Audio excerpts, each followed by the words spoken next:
Hello, welcome to Boots in Transition, Veteran Survival Guide. My name is Chris Green. As always, we're here to talk about all things military life and transition.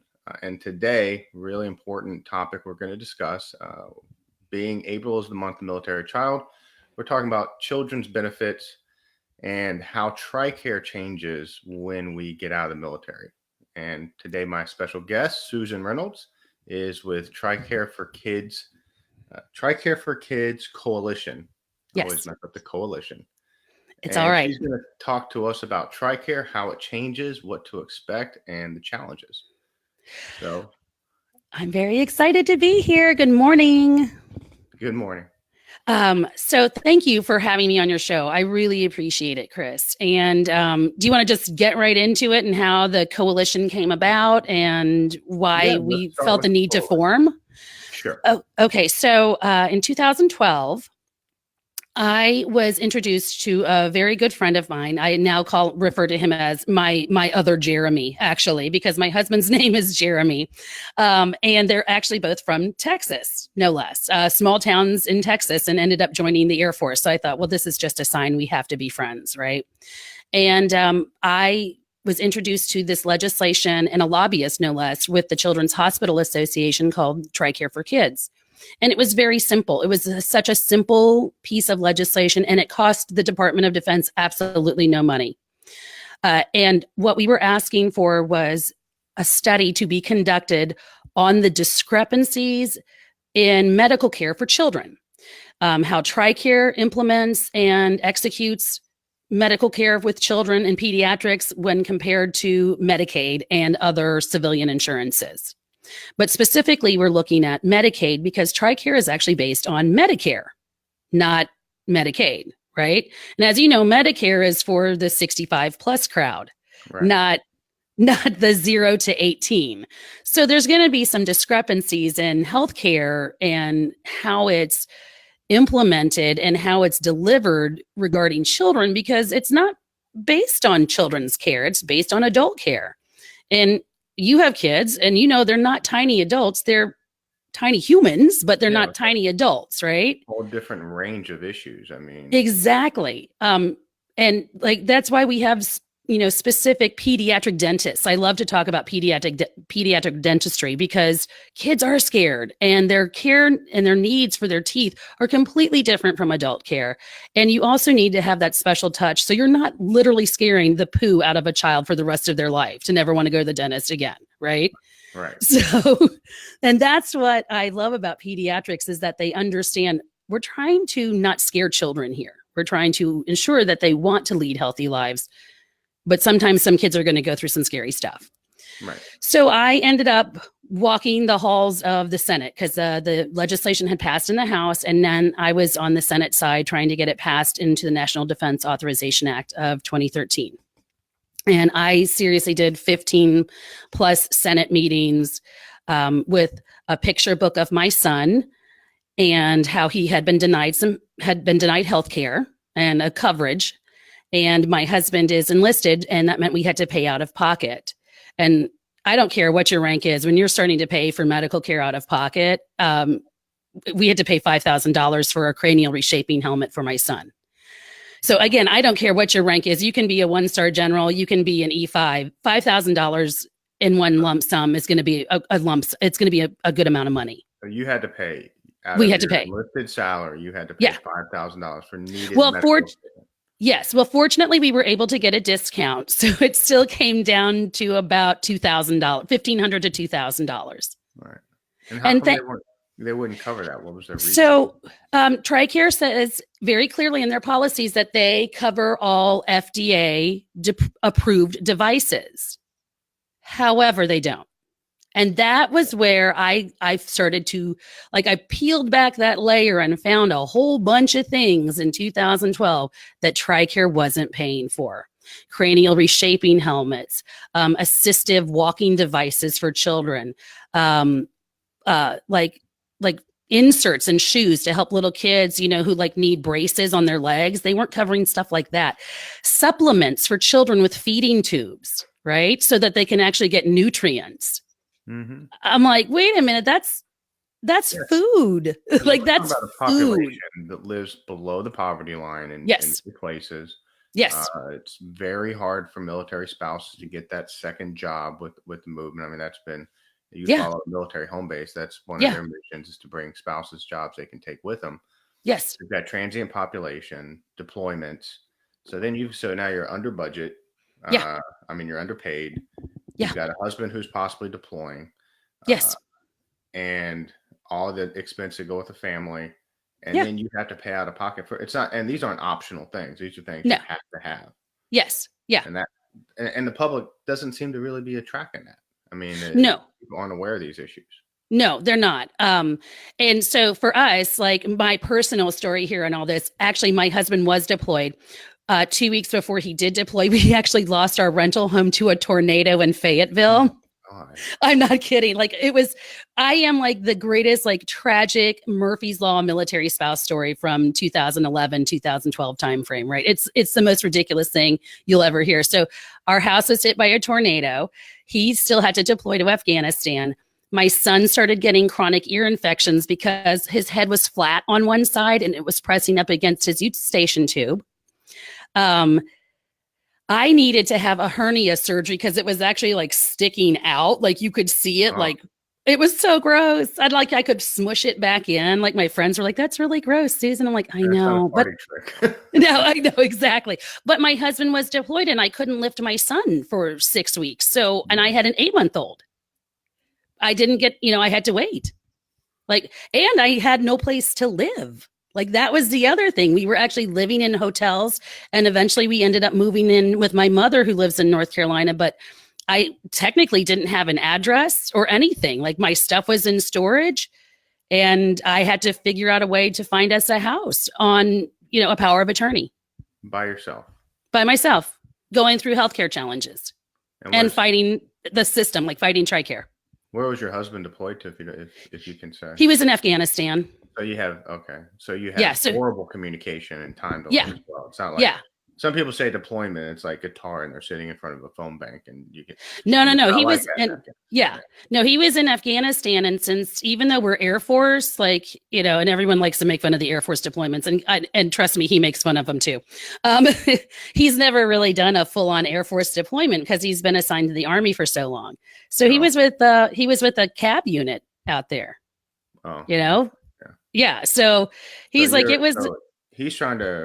deployed with a cab unit, which means he's probably going to see combat or, something akin to it. Wife's homeless, basically living in a hotel. Child is having health issues. Yeah. And then you start getting Tricare bills on top of it. Yeah. Well, we didn't even get bills. We were just told, hey, this is not even going to be covered. You're going to have to cover this up front if you want to continue this care with your son. So the fortunate, and this is going to sound like a crazy silver lining here, but after, like I said, when we moved in with my mother, we of course were not paying anything on our housing because we didn't have housing. Right. So that meant that we were just pocketing all that money, and I put it into a savings account. Mm-hmm. And that was the smartest thing I did because I had to then dip into that account in order to pay for the helmet. Yeah, cushion, but that's not going to be available for a lot of people, obviously. Oh, it's not available for most families. That's the scary thing. So what I did is instead of getting mad and complaining on Facebook and crying about it, which I did cry about it, I'm not going to lie, because I was frustrated because we'd had such a series of horrible things happen to us and I just needed something to go right, And I'll never forget, my husband called me from Afghanistan and he said, so what's the verdict? Are they going to pay for it? And I said, no. And he goes, it's okay. We're going to be okay. And I was like, how do you know this? And he goes, well, you're our son's mother. And I have complete faith in you. You are going to get it all taken care of because I know you. I know what kind of mom you are. And I know you can do this. He goes, and I actually feel sorry for Tricare right now because I know you're cooking up something. And I know you're going to take him out. Yeah. And I said, I had to pull over because he was making me cry because his support and belief in me was so meaningful. And it's exactly what I needed to hear. And that's what I did. I decided to move forward, keep moving. We talk in our household a lot. We talk about Dory, just keep swimming, right? Right. And so I kept swimming and I looked at, this is okay. So this is a Tricare policy that's not being followed. How many other Tricare policies are not being followed? Right. So Mhm. I started doing my research. And so now I'm talking a federal policy. Well, I wouldn't go to my state senator about this stuff. There's no way they could help me. This isn't a state issue. This is a federal issue, which means I now need to go to Senate and House Armed Services Committee. And that's exactly what I did. How'd you get there? I seriously, I looked up who was on the committees and I started scrolling down the names and I saw that my former senator in North Carolina, she was on the committee, and I called up her office and I said, "Hi, I'm a military spouse and my son just faced a denial in healthcare from Tricare. I'm going to need your help because I'd like to change the policy." And who's the senator? Do you remember? Her name is Kay Hagan. Kay Hagan. So she took up Yep. the call and she Yep. started. Oh yeah. So, and then when she did not win re-election, and then Senator Tillis, Tom Tillis is his name, he took her seat, and I've been working with him ever since.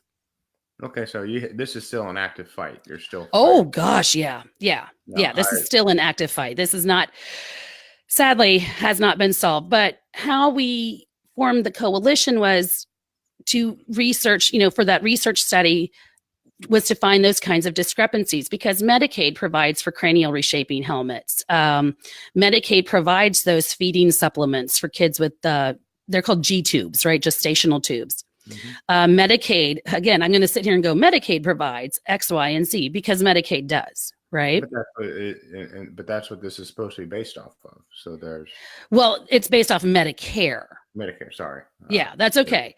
And so part of what the coalition was supposed to do, or this bill, was to create a coalition of organizations with buy-in. So the American Academy of Pediatrics, the Children's Hospital Association, Family Voices is another one, Autism Speaks, Easter Seals, organizations like that have a lot of investment in not only the disability community, but the pediatric and adolescent mental health care world as well, because that's a whole, well, we could talk for hours on that. Right.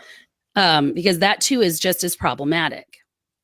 And we have all of that included in with Tricare for Kids. So we got the legislation passed. I will never forget it. I was sitting in, now Tim Kaine is that senator, but it was Jim Webb out of Virginia. And I remember sitting in his office, and he had this older gentleman in his office who reminded me so much of my grandfather, retired Navy guy, right? He'd been in 30 years.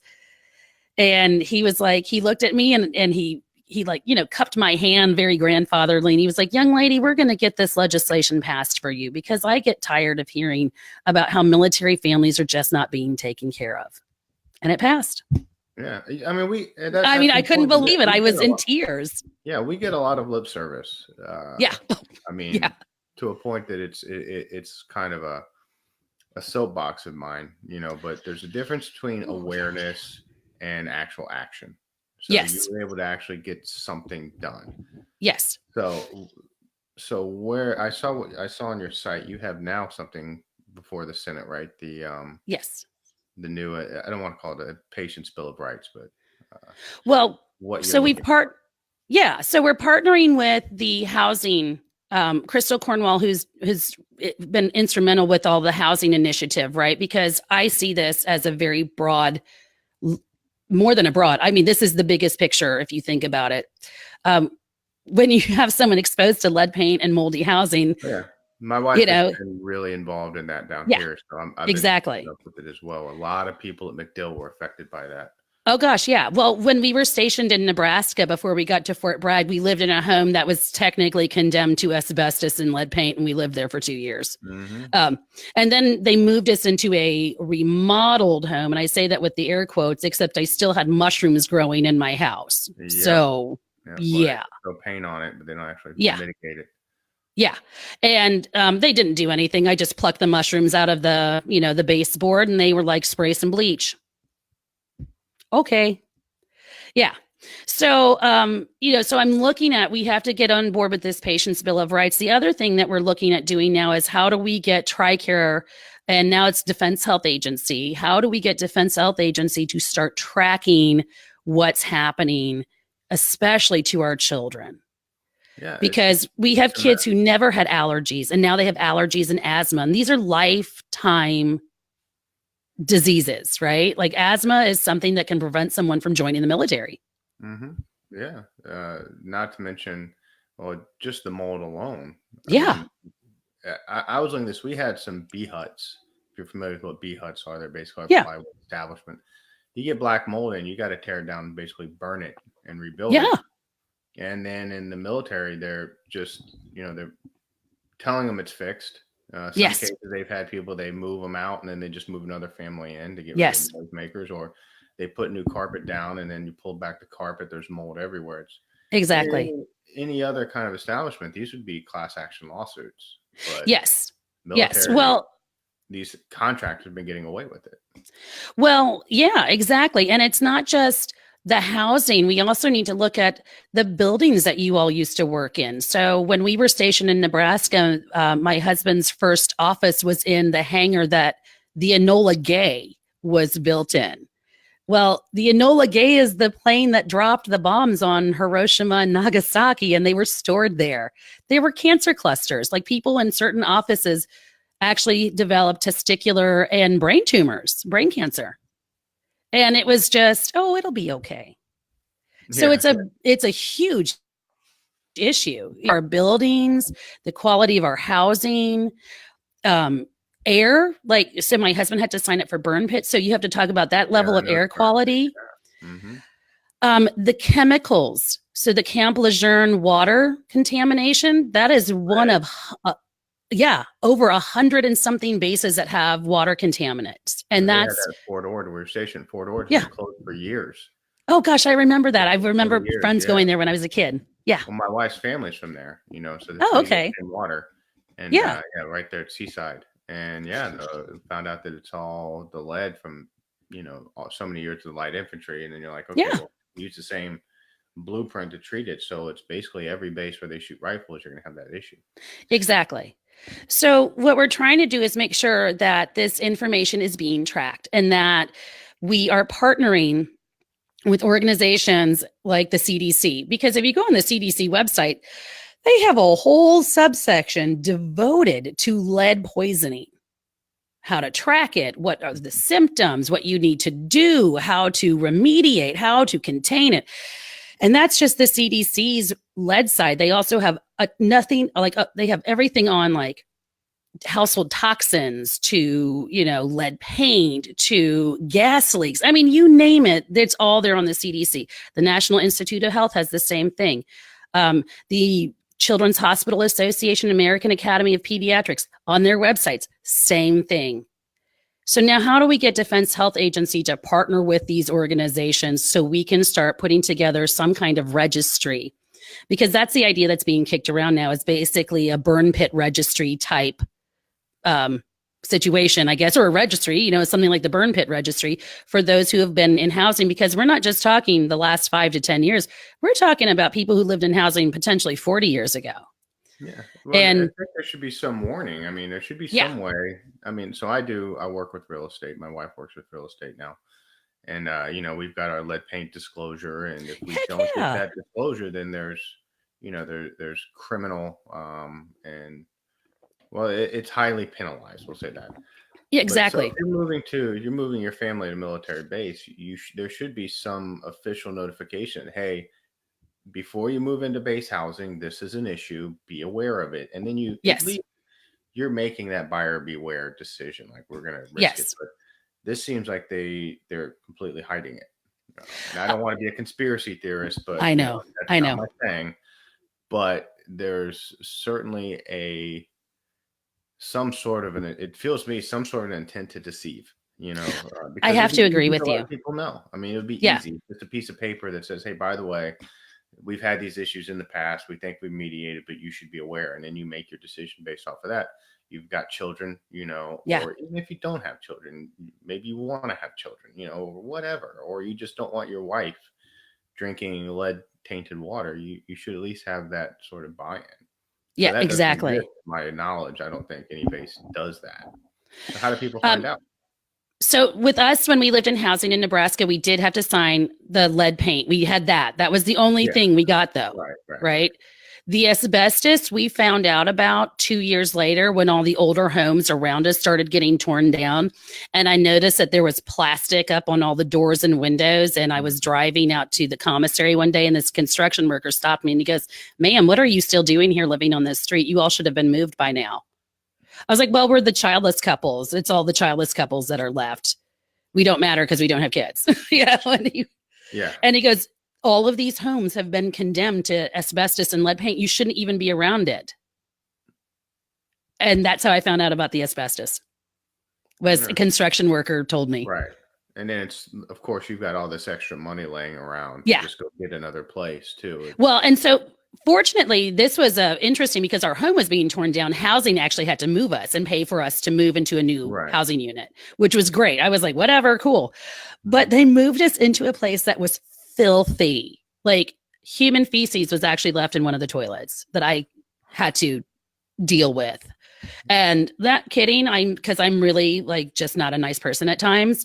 I took pictures, I printed them out, and then I took them to the housing office. And I said, "So this is the condition of the home that you gave it to us in when we signed for it. Thank you. This is the condition you will get it back in. Have a nice day." And they just like the manager comes running out chasing after me. "Well, we'll pay to have someone come and clean your house." I'm like, "Damn Skippy, you will." Yeah. Yes, he will. I was like, "Why didn't you do it before?" Yeah. To make sure. Exactly. I'm like, "You showed me documentation that the house was cleaned. Clearly it wasn't." Yeah.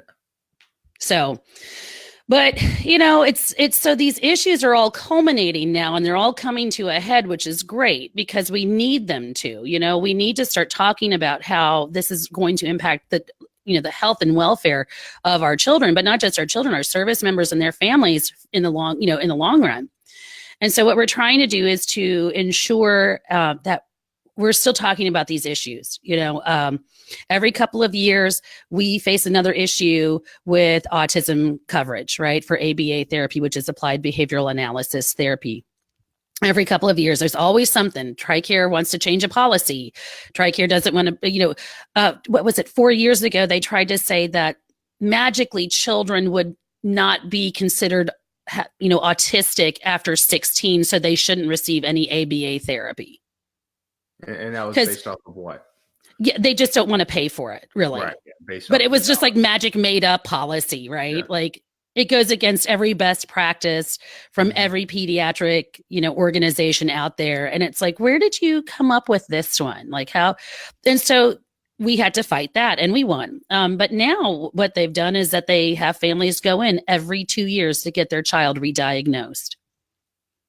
So, and that's okay. So something I face here, I see a lot with, I follow some of the military spouse groups is it's not easy in a lot of places. A lot of these bases are to even find doctors for that. No. And the waiting list is ungodly.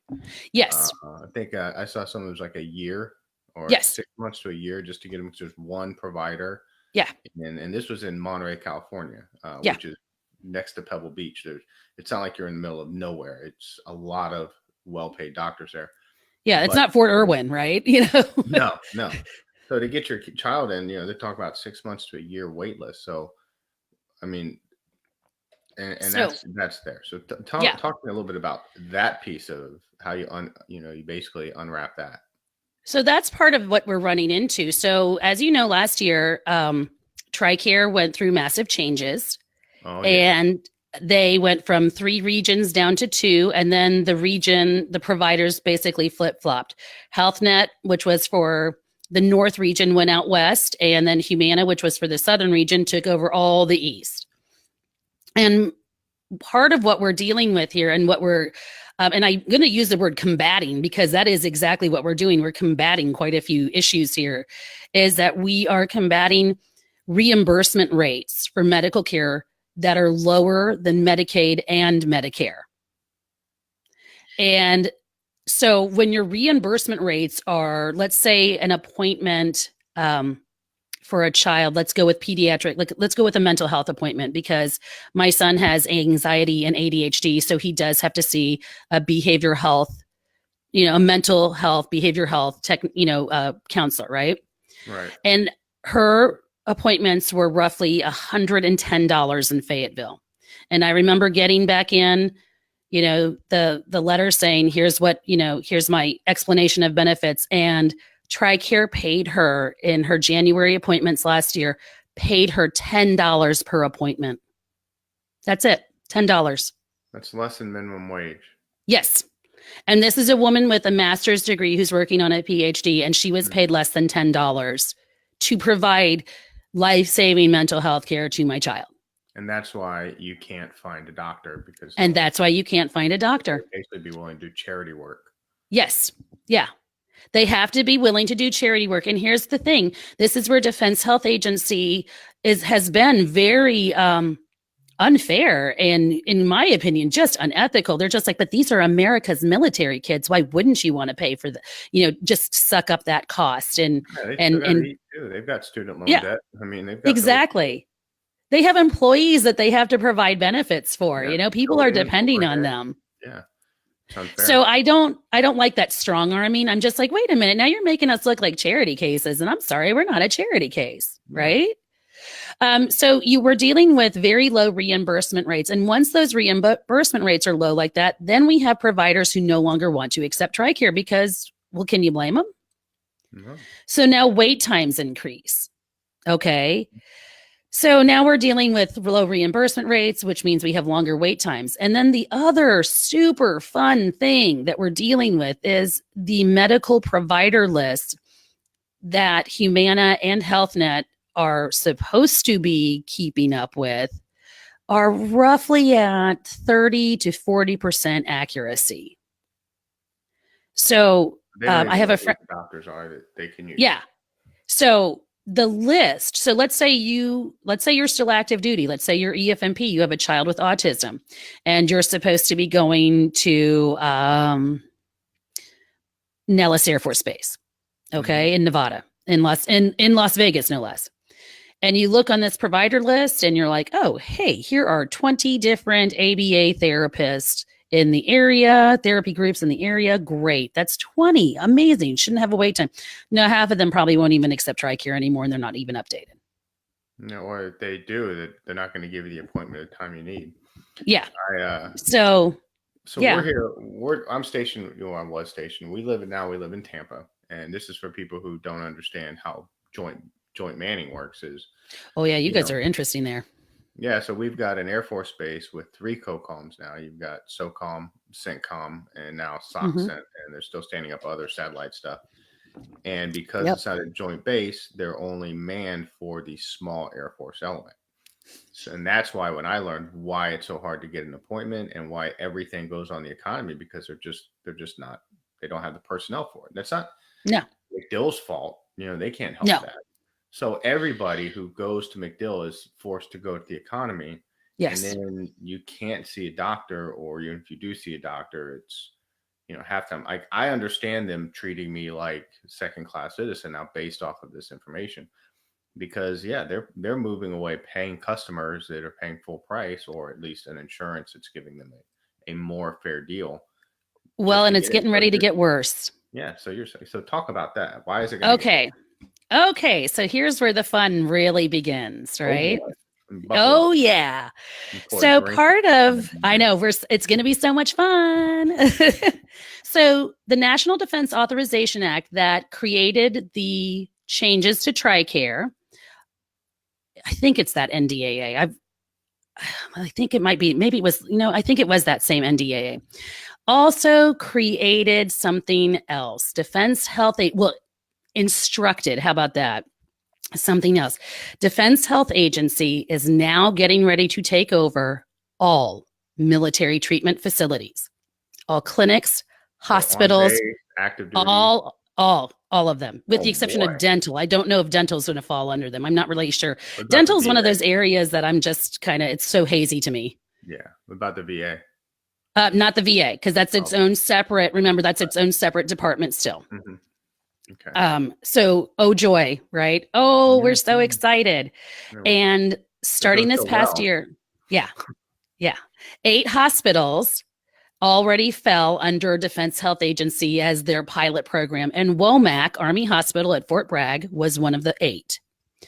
And they promptly shut down their pediatric wing and said the civilian community can pick up this. So their overnight patient wing that was specifically for pediatrics was shut down. Yes, they still have their pediatric specialty doctors there, which is great because Womack needs them. They have at Fort Bragg, there's roughly 5,000 active duty Army service members who are registered EFMP at Fort Bragg. That's not including the Air Force that's there as well. And I would say that number is really low. I would actually go, I think it should be higher because I think there are people who are there and they're not registered. But that, again, sure there are. yeah, I mean, that's a whole other discussion as well. Yeah, I mean, that's it's hard to get them in there and work, and they don't know about it. So yeah, but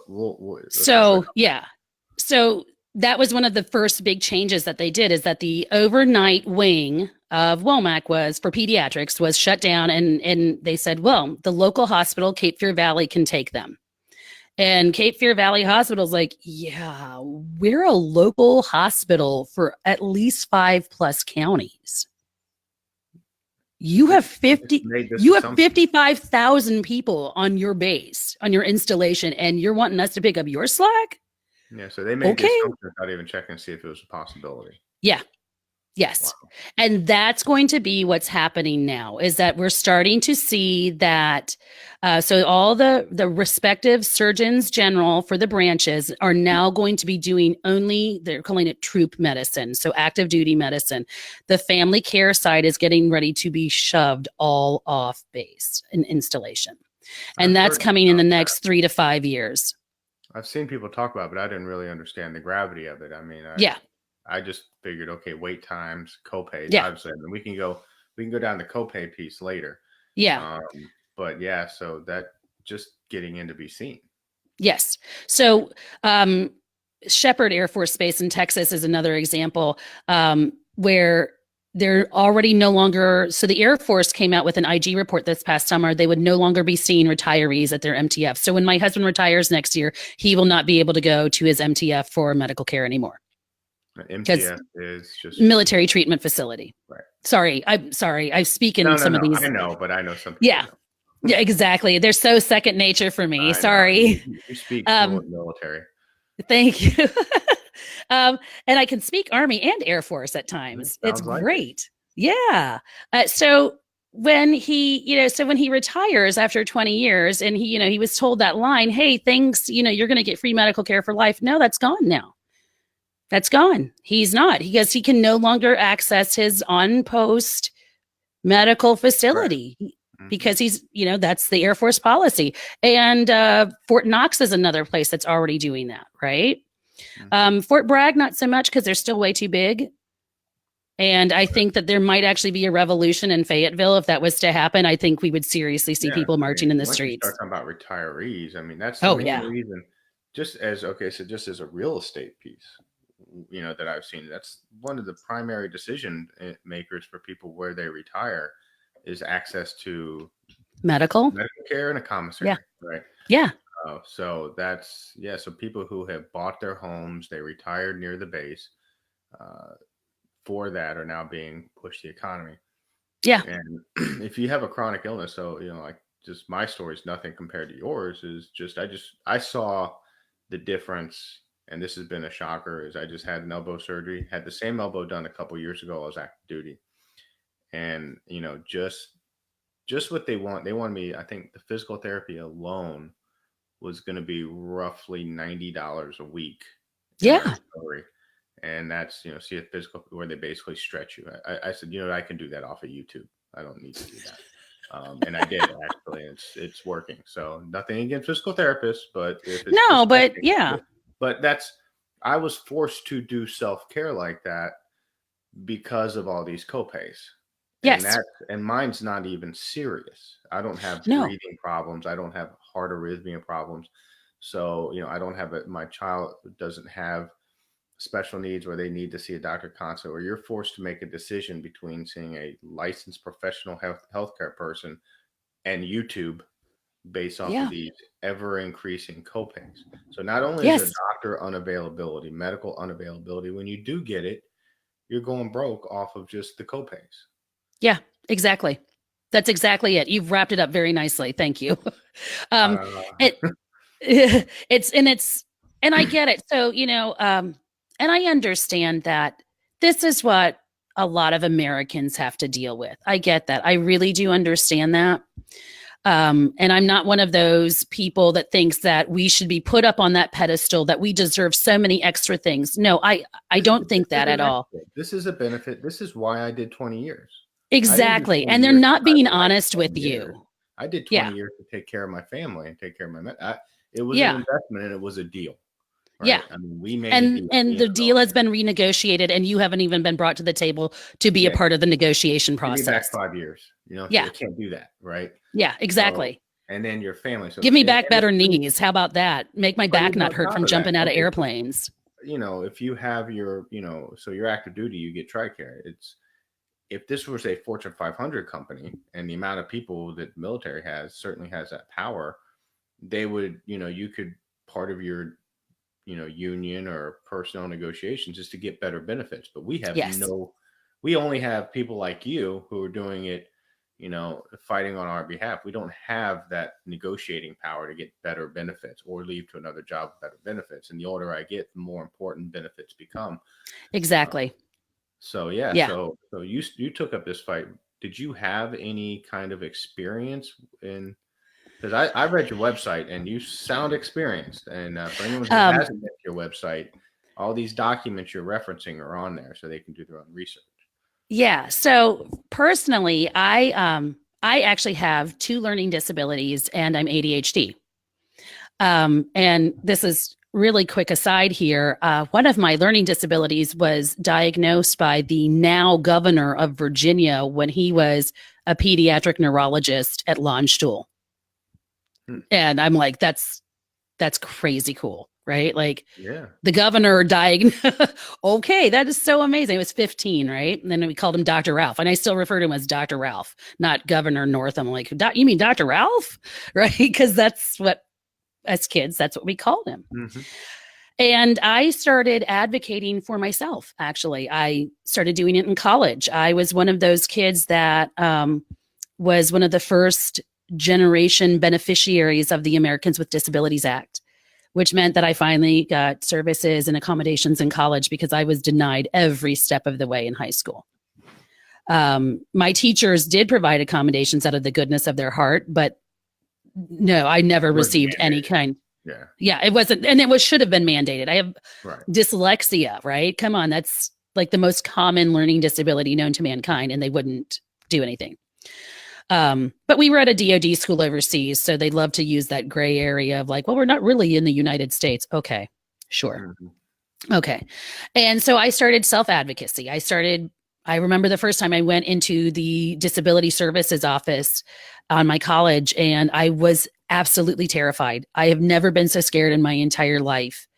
And I really was 100% prepared to be denied any kind of accommodations, though I had my testing, though I had doctor's notes with what kind of accommodations would work for me, all of it. But I had never gotten any help before. No one had ever helped, right? And so other than my mom, and that's great that it's my mom and she was teaching me these things, but my mom wasn't coming to college with me in 1993, right? Like, she had a job. She was a teacher as well. So, and we were still stationed overseas, and I was now back in the United States on my own. And I walk in the office and I say, hi, I'm Susan. I have ADHD and 2 learning disabilities. Here's my documentation. What do I need to do next? And they sat me down like, okay, so what are your classes? Here's what we're going to do. Here's here are the benefits we can provide you. Here's the accommodations you're supposed to be receiving. We see that you don't have an IEP from high school. Did you have one? I was like, no, I never got one. I was denied. And they're like, oh, that's too bad. But we're going to help you here, hon. Don't you worry about a thing. And I burst into tears. Yeah. Like, not kidding. Yeah, I burst into tears. Serious. Yeah. Yeah, because it was so nice for someone to actually listen to me. And then the lady says, hey, have you spoken to vocational rehabilitation? Did you know that they help with tuition assistance for students with disabilities? No. What are you talking about? What? Mm-hmm. I looked at this woman and she had a horn growing out of her head. I'm not kidding. I thought she was like making things up. Right. I really did. But she was right. And it sent me on this path at a very young age to start helping others to, I guess, stand up for the voiceless, to take a stand, to say, no, that's not right. You can't behave that way. So your And experience, you were a military child, then I take it, you yes. were launched to war. Yep. So you've seen it from that end, and now you're Yep. seeing it. Now you're a mother Yep. with children, and they have special needs. So Just yeah, the so one. it's I like only you have were, the one tiny human.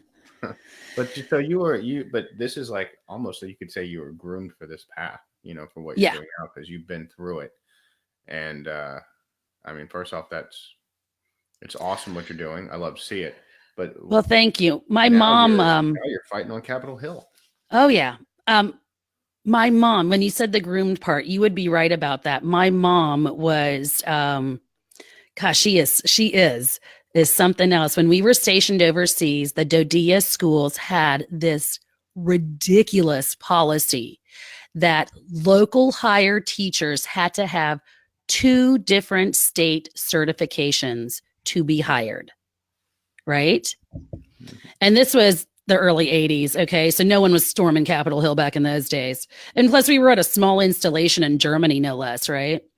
And my mom, who has a master's degree in education, okay, is just like, I can't get a job because I'm not certified in 2 different. You've got to be kidding me. I can't even You've understand why got to be kidding. This is elementary school. I'm an elementary ed teacher. I'm certified to teach elementary ed. She's like, you've got to be kidding me.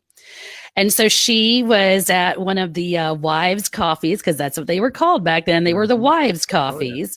Oh, yeah. And she was talking to another teacher friend of hers, and they decided to fight the policy, and they did. So I saw that at age 8, Right. my mom fighting. You can make a change. Yeah. And she ended up getting hired the next year to teach, and stayed with the Dodia system for almost 30 years. So, but yeah, so I saw, you're right. When you say groomed, yeah, I saw it at a very early age. I was very young. I was 7, 8 years old watching my mother do that.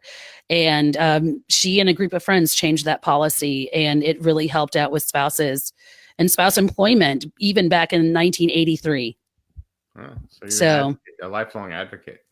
Yeah, I guess so. And I like it. I think it's, you don't, I talk to families and spouses. I'm like, if you're trying to get into advocacy so you can get a name for yourself, that's all the wrong reasons. Like getting into podcasting to make money. Exactly. Exactly. No, it doesn't. And that's the thing, is that, the Pod Save America, like those big podcasts like Serial, those are rarities, right? But podcasting, like, as I used to have one and I'm looking at redoing mine, I enjoy it. It's because I have something I'd like to say, and I want to get the message out in a manner that people actually listen nowadays. That's a passion project. Yeah. As you've noticed, AUSA, so the Association of the United States Army, even now they have a podcast, right? Because they're recognizing that this is the medium that people want to get information in. It's no longer blogs and websites. It's not Facebook anymore. It's a podcast. And it's and you can choose the episodes you're interested in. So exactly. But so this one is a big one. This topic is one I think that you could go on. I mean, forever. Obviously, I could talk to you for like another 10 episodes about this stuff. But probably have you back for some more episodes. But I want to talk about what's on the horizon now. What's in your immediate future for fighting for children's healthcare? So the biggest thing that I am concerned with is, and us as a coalition, is that we are seeing now the first cuts that are coming, and like billets. You know what a billet is? Like, how many physicians that we have. We are seeing it hit pediatrics and OBGYN. So prenatal care is being hit the hardest right away. And we're talking about a drastic reduction in services just for regular pediatrics. So that means your kid wakes up sick that day and has 101 fever. You're not getting in to see the pediatrician because we're starting to see those billets are being cut. Well, and that's not good. And it's you say this, and it's like, I always want to take a second to remind people that we're still a nation of war, a military. Yes, we are. And I in the early not post 9/11 days, we got all this support, and now it's like that it drops off the radar. Boom, Yep. our benefits are getting cut, and not just the military, but the families are getting cut. So Yeah. you've got, we are still a nation of war. We still got this going on, and they are just Yeah. cutting away the support for the military family, just slicing it right out. So Well, that's yeah. how do you make Yeah. that? How do you make people aware of that? Because again, you get the lip service. I support the troops. Then do something. Yeah. Take action. I used to write a newspaper column when we were in Fayetteville for the Fayetteville Observer. And that was actually the title of one of my columns. Support the troops is nice. However, like that's all you're saying is I support the troops. And that's all it is it's lip service. It's like that saying, we recruit the individual, but we retain the family. Oh my gosh, I'm so sick of that saying because it's lip service. Then you should have given us better housing. And you knew that it was bad housing 10 years ago. Mhm. I could go on like on a rant on this one, but it's like, wait a minute, you used a chemical to put out fires, knowing it caused cancer, and you And hit it. still used it. Hit it. And Hit it. you hid it from us. Like, so Yeah. if you really want to support families, if you really want to support the troops, and if you really want to retain families, have some transparency. Be honest. It's okay. I get it that cuts have to come. I really do. I'm seeing what's in the pipeline for DOD right now, and we're talking massive water and soil contamination. We're talking housing issues. We're talking, the wall. I mean, whether we like the wall or not, they've been instructed to hand over money to pay for a wall. Yeah. Whatever your belief in it shouldn't come Yeah. with the military families. Exactly. But not only that, so do we have those kinds of things, but we also have oh gosh, I had a huge list the other day because I ranted to my husband and he's just like, okay, I just got in from work. I'm so sorry. And I was like, okay, I'm sorry. But it's like the list just keeps going on and on and on. And I'm supposed to be excited about certain things. And I get really frustrated. Like I think that, like tutor.com and having free tutoring services is nice, right? And I really do. I'm like, thank you. But if I had to choose between keeping, pediatricians at our base and post facilities over tutor.com, I'm going to choose healthcare. Right? Yeah, and here's the thing: we shouldn't have to make a choice, first of all. Yeah. But the last 19 years, we've been fighting counterinsurgency. Yeah. First thing they teach you in counterinsurgency when you're trying to improve someone else's village, wants versus needs, right? Yeah. You don't address the wants, you address the needs, and that's how you create stability. And so it's not like this is some archaic doctrine. This is the same thing that the same decision makers should have been dealing with if they ever deployed for the last 19 years, wants versus needs. Yeah, exactly.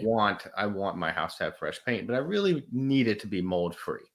Yeah, exactly. I want a pay raise, but I really need my kids to see a doctor because exactly going off basically the pay raise doesn't offset the copays. So I'm actually still losing money. Yeah, exactly. And so that's the big thing is that we're trying. So MOA is Military Officers Association of America, National Military Family Association. They are also part of the coalition. And we're going to be doing some Storm the Hill days coming up soon. And we're going to be talking about these cuts that are coming to positions, like medical positions in the military. I have a dear friend of mine who is a mammography tech. And she's thank God she's retiring in June because her entire career field in the Air Force has now been civilianized, completely civilianized. And so, what a great job though on the outside, right? Because the Air Force did all of her FDA certifications and training and both mammography and ultrasound, and so many of these positions are getting ready to become civilianized and sent completely cut too. Like they're going to start not seeing dependents anymore. So, okay, well, what do we do with that now? Right. And this is getting ready to be a hardship. So you have a kid who has some kind of a special need. Let's go with cerebral palsy. Okay. And they need occupational therapy, physical therapy, speech therapy, respiratory therapy. And now you're retired. You can't see them on post anymore. And now you have copays. That's $120 a week in copays. Something's going to get cut. Yeah. Something's got to give because you Yeah. can't afford as a retired E7 or E8. Mhm. Heck, you can't even afford it as a retired lieutenant colonel to pay No, $120 a week in copays I for couldn't one afford my person. physical therapy just for my arm, and that wasn't even Yeah. necessary. So Yeah. there's a So we're you working touched on on fighting something. those kinds of things, right? Yeah. And we could use the help. I'm not going to lie. We would love it if people were to send us their stories. What are some of the hardships you faced? And it's not just the special needs community. We're going to start seeing cuts that impact all of us, So where do every they tell single you? person. Where do we go? What's the best medium to get? And not that my audience is huge, but if we blast this out, how do people get their stories to you? How do they get in touch with you? The best way. So we have on the Tricare for Kids page, there should be some contact us information there. And if you want, I don't mind sharing. I will send you my email address and everything too. So I don't mind people getting in touch with me. They can find me on Facebook. They can find Tricare for Kids on Facebook. And we are there and we're ready to listen and we want to help. And the story, a human being's story is so unbelievably powerful. Stories change lives. They change minds. That it can persuade people. A person's story can move a mountain, literally move a mountain, in my opinion. But that's my opinion, of course. But to me, I can see these mountains being moved, right? These obstacles are being moved out of our way. And I would love to see more families talk about how they felt unprepared for retirement life because they were not told in the transition assistance class that they were going to start facing all these copays, right? My husband just did his transition assistance class and the TRICARE part was optional Yeah, and a whole separate class. Yeah. and I always make a He's point. like, great, I need to know about that. Yeah, I don't want to bang on the transition guys. And No, I'm always because part of it's me it's a not lot knowing of what to information. ask. It's a lot of information, and I think most of these people are volunteers. But the bottom Yes. line is we're unprepared. So Yes. what do you do after you get out? Because that's the problem is you realize the problems you face after the fact. Can't Yes. go back in time and ask the question. So groups like yours who keep us informed are one great way. And like I said, go to the website, Tricare for Kids Coalition, and see the documents that are posted because now I know where to look at my own research. You Yeah. guys are great for putting up there, but the narrative is a really good one. And I see a lot of narratives that go nowhere on Facebook. So just not in the right place. It's like Yes. a spouse page complaint, but it doesn't go to a place where it can be used. So if they go to your Tricare for Kids Facebook page, Mm-hmm. give a narrative where someone who can actually ask the follow-on questions like, hey, what about this? What about that? So it actually goes somewhere. Exactly. It becomes actionable. Well, and that's the other thing. Like, I realized this very early on in my advocacy journey is that you can complain until you're blue in the face, but that's all you're doing. You have to bring viable solutions and you have to be prepared to hear a no to those solutions. And when you hear that no, you got to be able to roll with the punches. Right. And I have had U.S. senators seriously look me in the face and they're like, well, maybe next year we'll try to get those little helmets of yours covered. I'm like, how about this year? Oh, wow. Yeah. How about this year? And I'll say things like, your little helmets. How demeaning. You mean the yeah, exactly. And I will never forget, because I won't say this person's name, but I'll never forget when that senator said it to me. And I looked at him and I said, and please, Senator, don't forget, you actually work for me. That's right. You're here on U.S. taxpayer dollars. You work for me. I wish. Have a nice day. And he did not like me after that. Yeah, but you need to say it. But that has to be said. And that's the thing, is that people have to remember you're going to run into people who have no desire to help you. So that's okay. They don't need to help you because you've actually learned from them. And so fine, you don't want to help? Moving on now. Let's go to those who are helpers, All right. So Susan, I've got a question Yes. here I want to go ahead and post. What is, can you give the email for people to reach out to you? Okay. It is Susan, S-U-S. Do you want me to send it to you on Facebook so you can read it? Right now on Facebook. Okay. It's S-U-S-A-N, B as in boy, I-N-N-S And then my last name, Reynolds, REYNOLDS @gmail. And that's my personal email. I don't care. Yeah. I want people to get in touch with me. I want them to share what's going on. I want to connect people to resources. So a positive from all the advocacy with the helmet work is that Air Force Aid and Army Emergency Relief now provide medical grants for families who need helmets. That's great. And it is great. I find it a little frustrating because I'm like, why are we still depending on charity? But I'm very thankful at the same time because we do have organizations that are picking up the slack. The Military Healthcare Foundation is another one. Gosh, I'm saying their name all wrong. But the military, what is it? The Military Healthcare Initiative and Foundation, they also provide helmets for families. And they just got their 200th helmet paid for a family. Wow. And that's amazing, and then they are also doing an advocacy component side as well. And that's the thing. It's we're chipping away slowly but surely to get coverage for families and to align it with best practices from Medicaid and from Children's Hospital Association, American Academy of Pediatrics. So, that's, but working with, I have to say though, working with Defense Health Agency is always interesting because it is really like working with someone who doesn't feel like they have to follow any of the rules. So yeah, that is frustrating. I mean, it really is.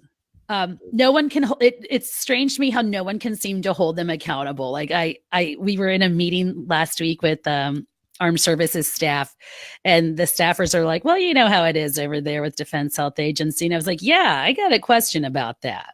Yeah. I was like, we have a VA Accountability Act. Can we have a Tricare one too? Because it doesn't have to be that way. I was like, I think some people might need to lose their jobs. Yeah, something about it. Yeah, exactly. And I was like, because I know great veterans and military spouses who would kill for jobs in Defense Health Agency and would actually do the work.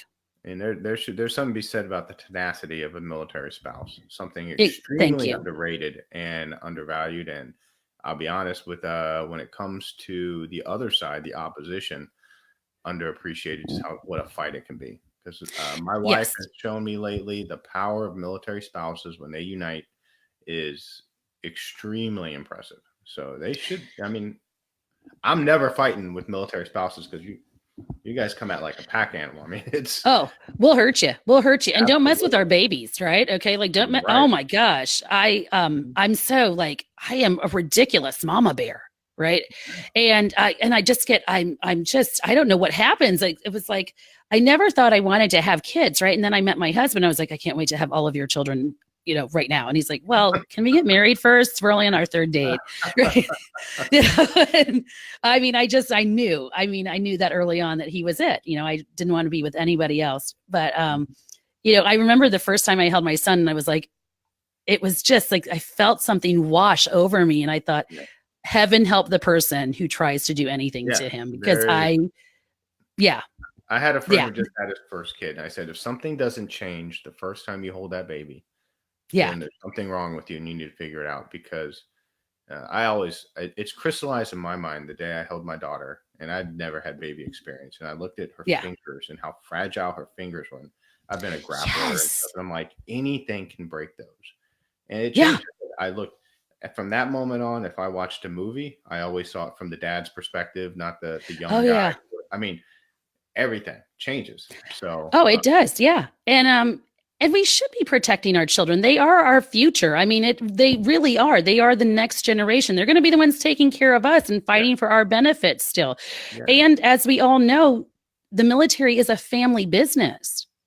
We tend to recruit from within and enlist and then, retain people from within. I can sit here and say that though I am not, wearing the uniform of service, I have a family member who has served in the military, not kidding, since the Revolutionary War. Same here. Yeah. Yep. Yeah. So, I mean, like military service in my family, like your family, that's our thing. That's what we do. We're teachers and we're military. And so for me, it's frustrating to see our benefits like this. I mean, I was talking to my dad just last night. He retired, 33 years ago. And he did 25 years. And he said, I don't recognize this military anymore. And I don't like it. And I don't like what's happening to you. And it makes me very sad. He goes, what can I do to help? And I said, well, Dad, you're a member of MOA. Sign the petitions, put in the calls, support them, because they're really working not just for, military officers. They're actually trying to work for all families. And I know this because I sit in meetings with MOA and NMFA, and I hear what they're saying about all families. And we have to take away that mentality of it's not an officer versus enlisted thing. This is happening to all of us. Everybody. I'll be honest. Once you get out, they don't care what you serve. No, they don't care. The day you take off your uniform, that rank is gone.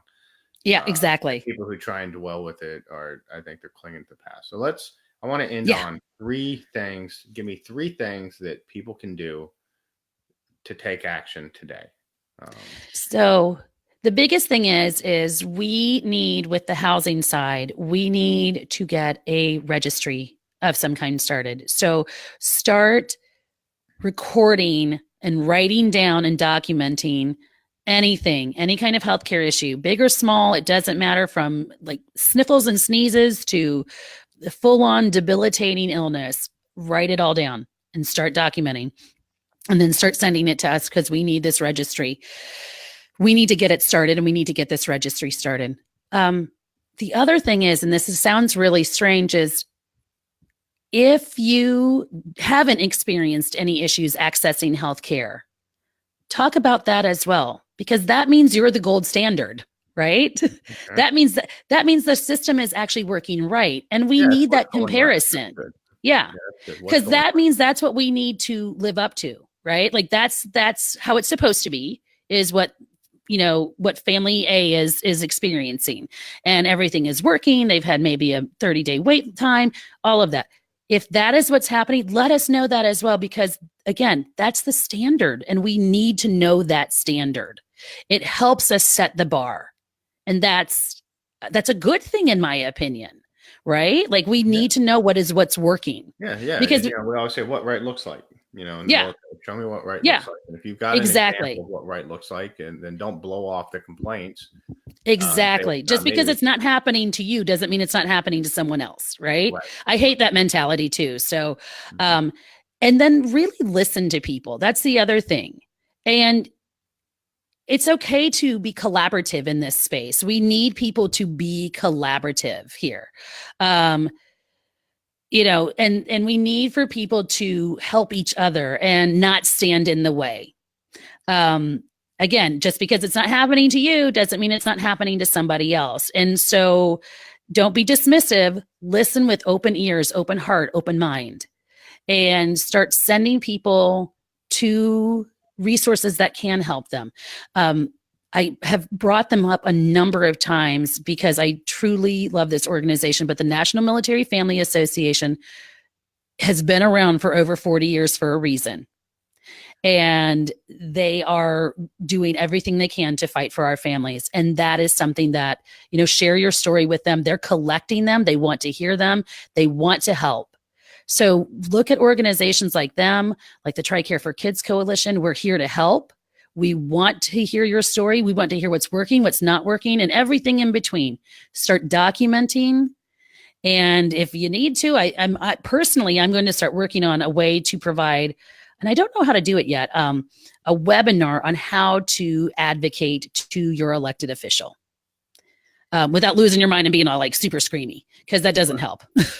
Right. So that way we can start teaching people how to really get the message across. We need help, and here's our solutions. So, yeah.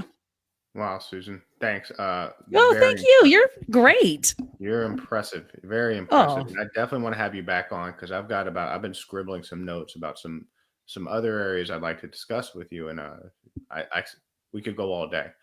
Yeah. I also know about VA stuff too. Well, I was looking for someone for VA, so I will be PMing. I pay attention to the VA healthcare side. I'll be honest with you. I'm paying very close attention to the VA choice program. I have questions. We're going to have you back on then, if you're willing. I'd like to talk about that. Yeah. But Yeah, and I can also introduce you to some VA benefits people who would love to help you and talk yeah, about the VA. yeah, So it's a not. Well, thank you so much, you're Susan. welcome. So anybody who is who's still with us, reach out to Tricare for Kids Coalition or Susan's. I put Susan's email Yep. in the text, and she put it on the audio. So reach out, get involved, do what you can. You know, Susan, her peers are fighting for you, so give them the ammunition they need. Oh, Thank you thank so you. much, Susan. It's been a pleasure having you on. It's been great talking with you. I can't wait to come back. Thank you. Awesome. Thank you. Okay. Bye. Bye bye.